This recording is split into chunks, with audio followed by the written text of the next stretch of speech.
दोस्तों, इस कहानी से आप अपने ध्यान को केंद्रित करना सीख जाओगे, मन को शांत करना सीख जाओगे। दोस्तों, यह कहानी भगवान गौतम बुद्ध की है।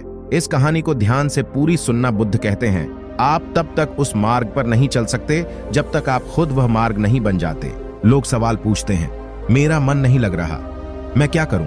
मैं मन को शांत करना चाहता हूं, एकांत करना चाहता हूं, मन को साधना चाहता हूं, हर तरह के फालतू के विचारों से मुक्ति पाना चाहता हूं, पर मेरा मन कहीं लगता ही नहीं, वो हमेशा भटकता रहता है। आइए एक कहानी के जरिए से हम आपको थोड़ा इसे समझाने की कोशिश करते हैं। एक गुरु अपने शिष्यों को ध्यान साधना सिखा रहे।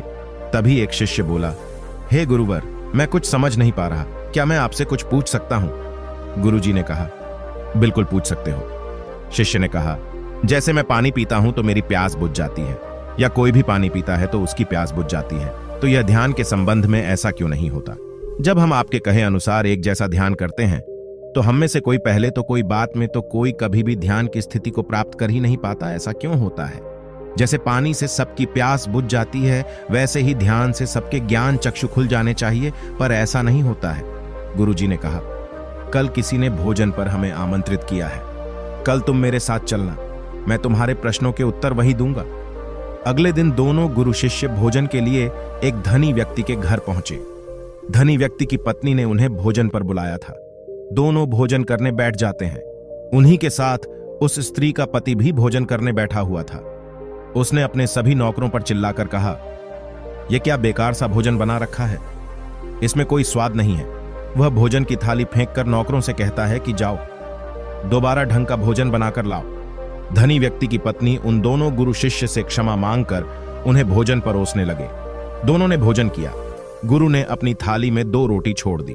गुरु ने उस स्त्री से कहा कि बेटी, क्या तुम मुझे यह 2 रोटी बांध कर दे सकती हो? स्त्री ने उन रोटियों को बांध कर दे दिया। उसके बाद दोनों वहां से निकल गए। रास्ते में गुरुजी ने शिष्य से पूछा कि तुम्हें भोजन कैसा लगा? शिष्य ने कहा, भोजन तो अति स्वादिष्ट था, मुझे पसंद आया, मुझे भोजन करके बहुत अच्छा लगा। उस स्त्री के पति को भोजन पसंद क्यों नहीं आया? गुरु ने कहा, इससे अधिक तुम्हें और कुछ नहीं लगा? शिष्य ने कहा, इससे अच्छा और क्या लग सकता है गुरुदेव, मेरी भूख मिट गई, मेरा पेट भर गया। गुरुजी ने कहा, भोजन तो अच्छा था, फिर वो उस स्त्री के पति को भोजन पसंद क्यों नहीं आया? भोजन तो अच्छा बना था ना, भोजन एक ही था, तब उसे पसंद क्यों नहीं आया? शिष्य ने कहा, आप ठीक कहते हैं गुरुदेव, मैं तो कुछ समझ ही नहीं पा रहा हूं, आप ही कुछ बताएं। गुरुजी ने कहा, अभी तो मेरे साथ आगे चलते रहो। गुरु शिष्य चलते चलते बहुत दूर निकल आए। शिष्य ने गुरुजी से कहा, गुरुदेव, हम हमारे आश्रम के मार्ग पर तो नहीं हैं, फिर हम कहां जा रहे हैं? गुरु ने कहा, बस चलते रहो। बहुत दूर चलने के बाद एक फटेहाल व्यक्ति गुरुजी के सामने आ गया और उनके चरणों में गिर गया और बोला, हे परमात्मा, मेरी मदद करो, मैं 3 दिन से भूखा हूं, मैंने कुछ भी नहीं खाया है, आप कृपया कर मुझे कुछ खाने को दें। गुरुजी ने उस व्यक्ति को एक पेड़ के नीचे बिठाया और उन 2 रोटियों को निकाल कर दिया जो उस महिला ने उन्हें बांध के दी थी। रोटियों को देखते ही उस गरीब व्यक्ति की आंखों में चमक आ गया। उसने तुरंत उन 2 रोटियों को लेकर खा लिया। खाते समय उस व्यक्ति की आंखों से आंसू निकल रहे थे। वो रो रहा था और खाता जा रहा था और हाथ से इशारे कर रहा था, जैसे वो किसी अदृश्य शक्ति को कह रहा हो, तेरा धन्यवाद इस रोटी के लिए। खाने के बाद उसने गुरुजी को प्रणाम किया और धन्यवाद कहा। गुरुजी ने उस व्यक्ति से पूछा कि भोजन का स्वाद कैसा था? उसने कहा, स्वाद तो था ही नहीं, केवल जीवन था, परमात्मा और ईश्वर था। ये रोटियां नहीं थीं, यह तो साक्षात जीवन था। यह कहकर वह व्यक्ति वहां से चला गया। गुरु ने शिष्य से कहा, देखो, भोजन वही था, लेकिन एक व्यक्ति को उसमें स्वाद नहीं आता। तुम्हें उसमें स्वाद आया, तुम्हें भोजन पसंद आता है, लेकिन वही एक व्यक्ति को इस भोजन में स्वाद नहीं आता, बल्कि वह इसमें ईश्वर, परमेश्वर और जीवन को देख लेता है। इसी से पता चलता है कि व्यक्ति और भोजन की तृप्ति में भी अंतर है। पहले व्यक्ति की इसमें कोई तृप्ति नहीं होती, तुम्हें थोड़ी तृप्ति होती है, और इस व्यक्ति को अनंत तृप्ति होती है। ऐसा ही ध्यान के संबंध में होता है। जिसको जितनी ज्यादा प्यास होती है, वो उतनी ही जल्दी मार्ग बना लेता है। उस शिष्य की जिज्ञासा का समाधान हो गया था, उसके प्रश्नों का उत्तर उसे मिल गया था, लेकिन प्रश्न का उत्तर अभी हमारे नहीं मिला। प्रश्न था, मन क्यों नहीं लगता? दोस्तों, जो लग जाए वह मन नहीं है, मन का स्वभाव ही है भावना। जब हमारे पास कोई चीज अत्यधिक होती है तब मन उससे भागने लगता है, जैसे उस धनी व्यक्ति का मन जिस भोजन से भाग रहा था जो उसके लिए आम बात थी। लेकिन जब कोई चीज हमारे पास सीमित मात्रा में होती है और हमें मिल भी जाती है तब हमारा मन उससे जुड़ा भी रहता है और हम उस चीज की थोड़ी बहुत अहमियत भी रखते हैं। जैसे उस शिष्य का मन जो उस भोजन से थोड़ा बहुत जुड़ा हुआ था तो उसने उस भोजन के स्वाद को भी जाना, लेकिन जब हमें कोई चीज चाहिए होती है और वह हमारे पास नहीं होती तो पहले हमारा मन उस चीज के लिए बहुत लालायित रहता है। वह 2 रोटी, और जब बात प्राणों पर आ जाए वह हर हाल में उसे पा लेना चाहता है। लेकिन जब कोई चीज प्राणों से जुड़ी हो, जैसे कि वह 2 रोटी, और जब बात प्राणों पर आ जाए तब मन गायब हो जाता है। तब आप स्वाद नहीं देखते, भोजन का प्रकार नहीं देखते हैं, तब आपको सिर्फ भोजन चाहिए होता है। तब आप एकाग्र हो जाते हैं भोजन के लिए। जो मिले उसी में आपको आनंद आ जाता है, स्वाद हो या ना, आपके प्राण अंदर तक उसे स्वीकार कर लेते हैं। और यह तब होता है जब मन नहीं होता। हम हमारे मन को लगाने की बहुत कोशिश करते हैं, कुछ पढ़ाई में लगाने की कोशिश करते हैं तो कुछ अपने काम में लगाने की कोशिश करते हैं। लेकिन आपने देखा होगा कि मन कहीं नहीं लगता और यह लग भी नहीं सकता, क्योंकि इसका का किसी चीज में लगना है ही नहीं, बल्कि इसका काम है आपको भगाना। इधर से उधर एक चीज आपको मिली तो दूसरी चीज पर ले जाना, दूसरी चीज आपको मिली तो तीसरी चीज पर ले जाना।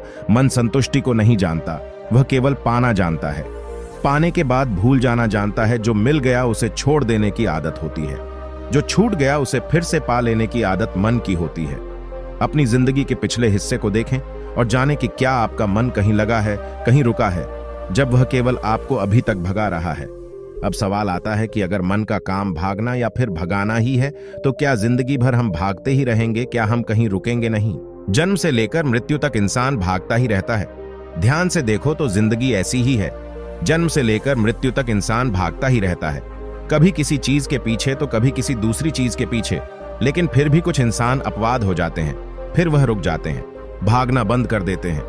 तब चीजें उनके पीछे भागती है, वह किसी चीज के पीछे नहीं भागते। इसका सबसे बड़ा उदाहरण स्वयं गौतम बुद्ध। हम आम लोग कैसे अपने जीवन में ठहराव ला सकते हैं, कैसे हम अपने जीवन में एकाग्रता ला सकते हैं, कैसे हम अपने जीवन में अपने मन को अपने आप नियंत्रित करने से रोक सकते हैं। और इसका एक ही रास्ता है, वह ध्यान व्यवस्था लाता है। मन भागता है, ध्यान ठहरा बुलाता है। लालच देता है, ध्यान लालच को देखने की दृष्टि देता है। मन कहता है दूसरी चीज को पकड़ लो, ध्यान कहता ही जो मिला है उसे जान ले। ध्यान एकाग्रता लाता है। लेकिन ध्यान को लेकर भी हम भ्रमित रहते हैं। ध्यान का मतलब आंखें बंद कर बैठ जाने को ही समझ लेते हैं। एक छोटी बच्ची बहुत अच्छी बांसुरी बजाती है। जब वो बांसुरी बजाती है तब उसके सुर में खो जाती है, तब उसका मन गायब हो जाता है। उसके प्राण केवल उस बांसुरी की धुन में ही रम जाते हैं और यही उसका ध्यान बन जाता है। लेकिन ऐसा इसलिए होता है क्योंकि इस लड़की को उस बांसुरी में रस आता है, आनंद आता है।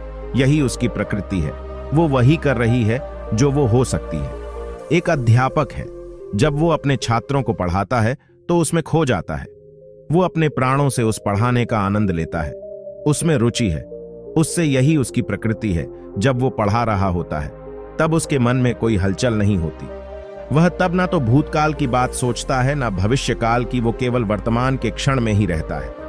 और यही उसका ध्यान है। जो व्यक्ति जो है, अगर वो वही होने लगे तो उसमें स्वतः से ही ध्यान घटित होने लगता है, वो एकाग्र होने लगता है। लेकिन जब व्यक्ति कुछ होने की कोशिश करता है तो उसका मन हावी होने लगता है, एकाग्रता टूट जाती है और तब हम भागते रहते हैं, सब कुछ पा लेते हैं, तब भी सोचते हैं कि कुछ रह गया है। और ये अधूरापन कभी पूरा नहीं होता, क्योंकि जो आप हो सकते थे, जो आपकी प्रकृति थी, वो आप नहीं हुए, बाकी सब कुछ हो गए। ऐसे ही आप हमेशा अधूरे रह जाते हैं। तब मन कहीं नहीं लगता। मन की प्रकृति ही लगने की नहीं है। जो लगता है वह एकाग्रता है, वह ध्यान। और जहां आपको एकाग्रता मिल जाए, समझ लेना वही आपके लिए बना है, जिस पर चलकर आप संपूर्ण हो सकते हैं। दोस्तों, आपने क्या सीखा कमेंट करके जरूर बताना। धन्यवाद। उम्मीद करते हैं कि आज की इस कहानी से आप सभी अपने मन को शांत जरूर कर पाए होंगे और इसी तरह के और कहानी के लिए हमारे चैनल को सब्सक्राइब जरूर से कर लीजिएगा।